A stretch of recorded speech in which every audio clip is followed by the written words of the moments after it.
Political science lesson 8, नाम है स्थानीय स्वशासन।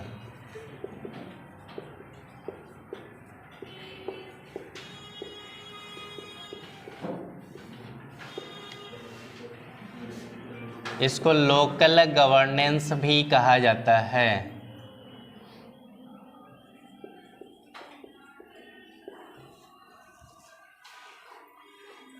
लोकल गवर्नेंस का मतलब हो गया कि जैसे देश में एक केंद्र सरकार होती है, राज्यों में राज्य सरकारें होती है, उसी प्रकार से स्थानीय स्तर पर जिसकी सरकार होती है उसे ही स्थानीय स्वशासन कहा जाता है। स्थानीय स्वशासन के बारे में बात करते हैं कि किसी भी देश में इसकी आवश्यकता क्यों पड़ती है। सबसे पहले इसकी आवश्यकता के बारे में बात की जाती है।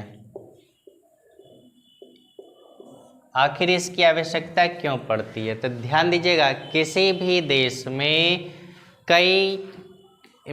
एक देश कई क्षेत्रों में बटा हुआ होता है, जिनमें आप गांव, कस्बा, शहर, नगर, महानगर ये सब भी कह सकते हैं। तो इन सभी क्षेत्रों में अब एक जगह से, जैसे केंद्र की सरकार में प्रधानमंत्री ही होते हैं, तो प्रधानमंत्री एक जगह से पूरे देश के शासन को तो सही ढंग से देख नहीं सकते हैं। जैसे हमारे देश में जो सत्ता है वह केंद्र के पास है, और ये केंद्र कहाँ होता है? एक देश में होता है। एक देश को चलाने के लिए जिसकी सरकार होती है वह सरकार क्या कहलाती है?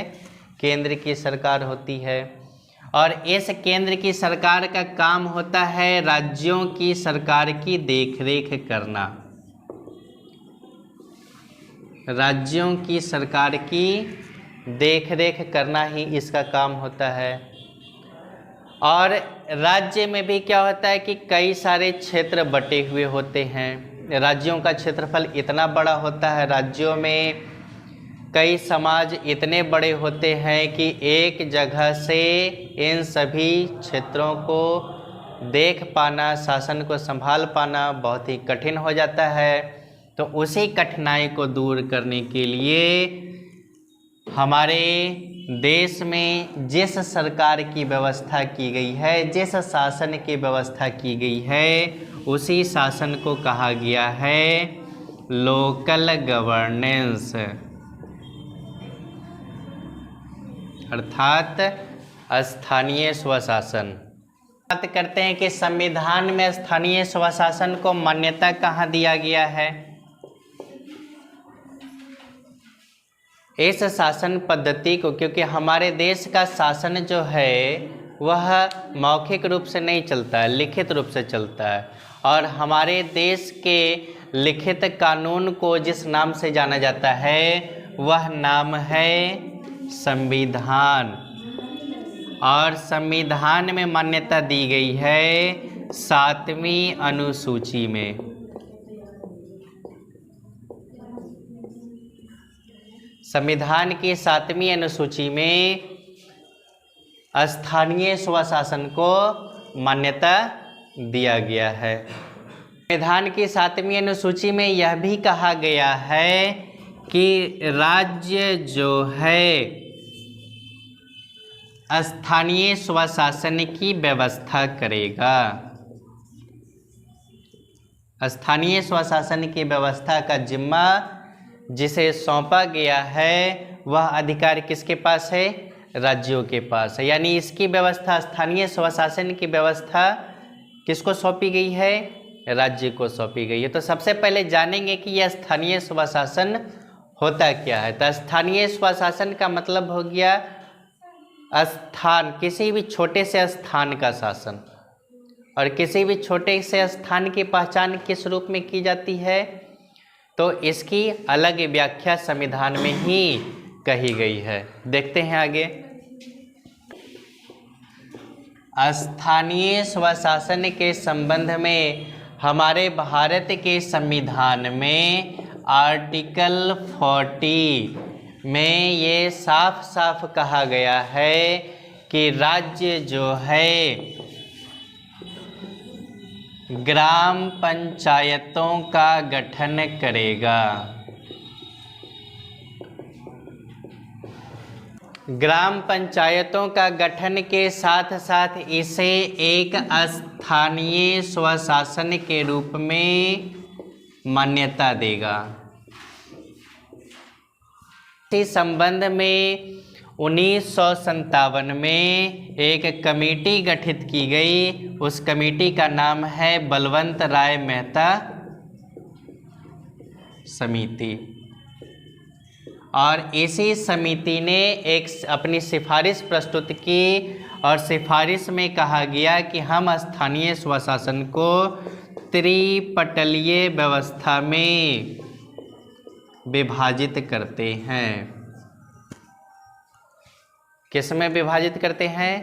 त्रिपटलीय व्यवस्था में विभाजित करते हैं। ये त्रिपटलीय व्यवस्था क्या है, ध्यान दीजिएगा। त्रिपटलीय व्यवस्था के तहत ग्रामीण शासन और नगरीय शासन, ग्रामीण शासन के अंतर्गत नंबर 1 पर आता है ग्राम पंचायत, नंबर 2 पर आता है पंचायत समिति और नंबर 3 पर आता है जिला परिषद। नगरीय शासन के अंतर्गत आता है नगर पंचायत, नगर परिषद और नगर निगम। इस व्यवस्था की शुरुआत, यानी ये व्यवस्था जो है एक रिपोर्ट है, वह रिपोर्ट बलवंत राय मेहता समिति की रिपोर्ट है जो 1957 में प्रस्तुत की गई कांग्रेस की सरकार में, और यह व्यवस्था 1959 में लागू भी हो गई। 57 में रिपोर्ट आया और 59 में लागू भी हो गया।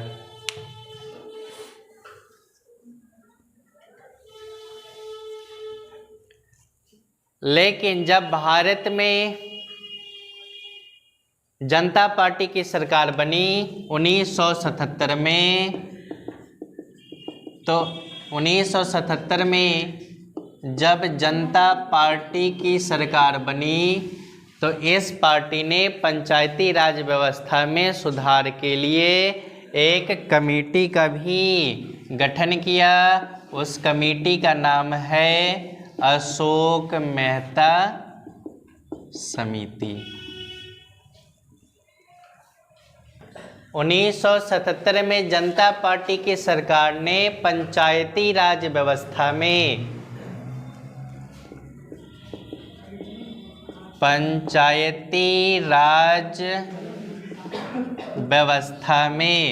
सुधार के लिए एक कमेटी का गठन किया और यह कमेटी की रिपोर्ट 1978 में आई। 1978 में रिपोर्ट आई, लेकिन जब 1980 में इंदिरा गांधी की सरकार बनी तो इंदिरा गांधी की सरकार ने इस रिपोर्ट को क्या कर दिया? अस्वीकार कर दिया। पंचायती राज व्यवस्था में सुधार के लिए अशोक मेहता समिति का गठन हुआ, लेकिन ये अस्वीकृत हो गया। उसके बाद पंचायती राज व्यवस्था में सुधार के लिए एक और कमेटी आई 1987 में। उस कमेटी का नाम है सिंघवी कमेटी।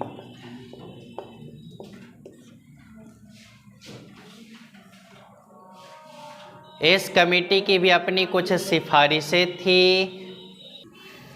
पंचायती राज व्यवस्था में सुधार के लिए ये जो कमेटी बनी तो इसकी जो सिफारिशें थी, ये सिफारिशें राजीव गांधी की सरकार में राजीव गांधी की सरकार में 1989 में लोकसभा में प्रस्तुत की गई संशोधन विधेयक के रूप में लोकसभा में पास हो गया, लेकिन राज्यसभा में पास नहीं हुआ, इसलिए ये संशोधन बिल पंचायती राज व्यवस्था का रुक गया। इन्हीं बिल को पीवी नरसिंह राव की सरकार ने प्रस्तुत किया। ध्यान दीजिएगा,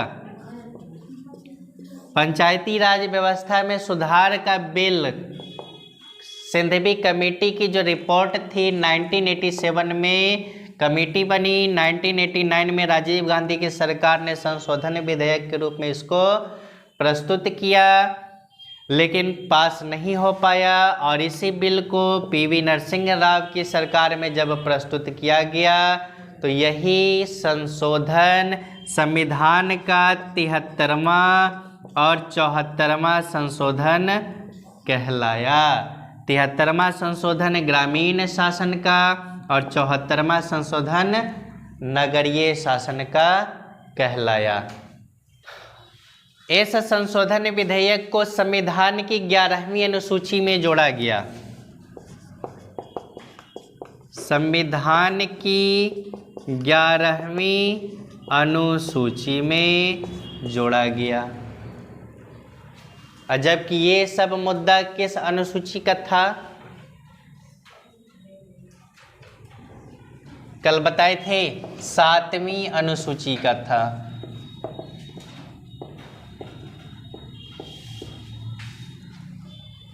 पीवी नरसिंह राव की सरकार 1992 में बनी। 1989 में राजीव गांधी की सरकार थी।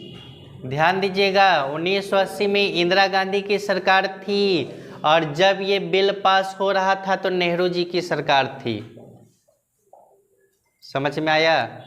और इसकी स्थापना, यानी फिर से समझिएगा स्थानीय स्वशासन को, स्थानीय स्वशासन फिर से समझिएगा। किसी भी देश का शासन जो है, किसी भी देश का शासन एक व्यक्ति एक जगह से नहीं कर सकता।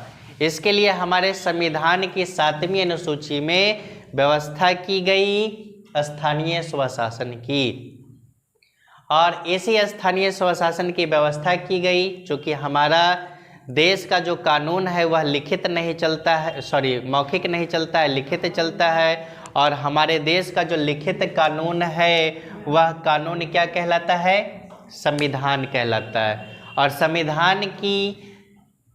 संविधान के अनुच्छेद 40 में व्यवस्था किया गया है कि राज्य किसका गठन करेगा? ग्राम पंचायतों का गठन करेगा और उसे स्थानीय स्वशासन के रूप में मान्यता देगा। और इसी स्थानीय स्वशासन के रूप में मान्यता देने के लिए नेहरू की सरकार में 1957 में पंचायती राज व्यवस्था की स्थापना की गई। और पंचायती राज व्यवस्था की स्थापना करने के लिए बलवंत राय मेहता समिति का गठन किया गया। और बलवंत राय मेहता समिति ने अपनी रिपोर्ट में त्रिपटलीय व्यवस्था की घोषणा की, अपनी सिफारिश दी। और त्रिपटलीय व्यवस्था के तहत ग्रामीण शासन के तहत 3 प्रकार के शासन, नगरीय शासन के तहत 3 प्रकार के शासन की व्यवस्था की गई। और यह रिपोर्ट जो है 1957, यह समिति 1957 में गठन की गई। 1959 तक इसको नेहरू की सरकार ने लागू कर दिया। लेकिन धीरे धीरे समय बदलता गया, समय में सुधार होते चले गए। 1977 में जब जनता पार्टी की सरकार बनी तो जनता पार्टी की सरकार ने अशोक मेहता समिति का गठन किया, इसलिए कि हम पंचायती राज व्यवस्था में कुछ सुधार के उपाय करें। लेकिन वो सुधार के उपाय की सिफारिश लिखी गई, रिपोर्ट 1978 में आई, लेकिन 1980 में इंदिरा गांधी की सरकार ने इसे अस्वीकार कर दिया। उसके बाद 1987 में सिंघवी कमेटी का गठन किया गया पंचायती राज व्यवस्था में सुधार के लिए। राजीव गांधी की सरकार में 1989 में यह संशोधन बिल प्रस्तुत किया गया और यह बिल लोकसभा में पास हुआ लेकिन राज्यसभा में पास नहीं हुआ। इसी बिल को 1992 में पीवी नरसिंह राव की सरकार ने पेश किया और ये बिल पास हो गया और यही संशोधन विधेयक संविधान का 73वां संशोधन और 74वां संशोधन कहलाता है। 73वां संशोधन ग्रामीण शासन का, 74वां संशोधन नगर पालिका का कहलाता है। और यह सभी संशोधन बिल जो पास किया गया, लिखा गया, वह संविधान की 11वीं अनुसूची कहलाया। समझ में?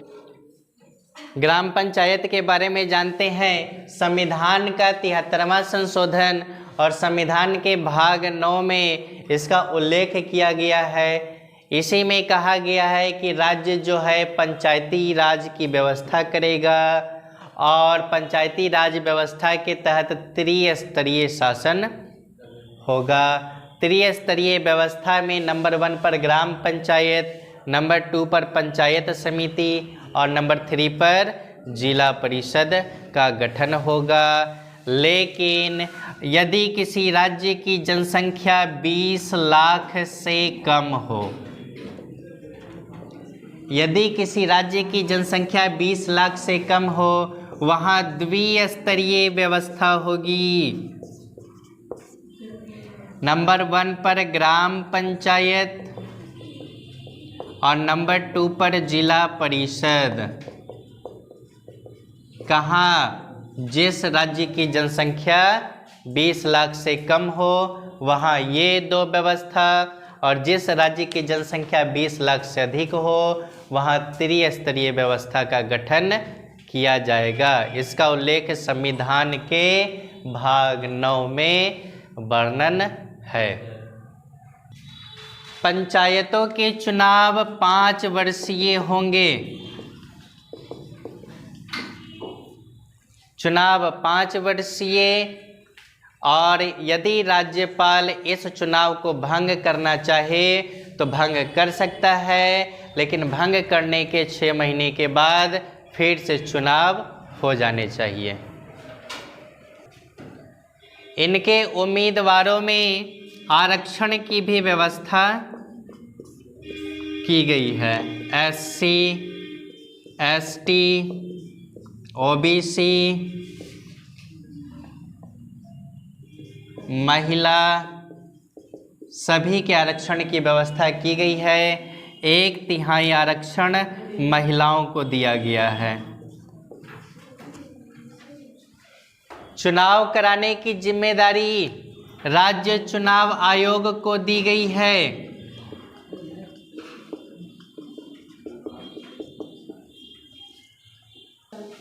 इनके उम्मीदवारों का चुनाव प्रत्यक्ष मतदान द्वारा होता है। प्रत्यक्ष मतदान का मतलब जनता सीधे चुनाव करती है, वोट देती है। जिन राज्यों में जनजातीय परिषदें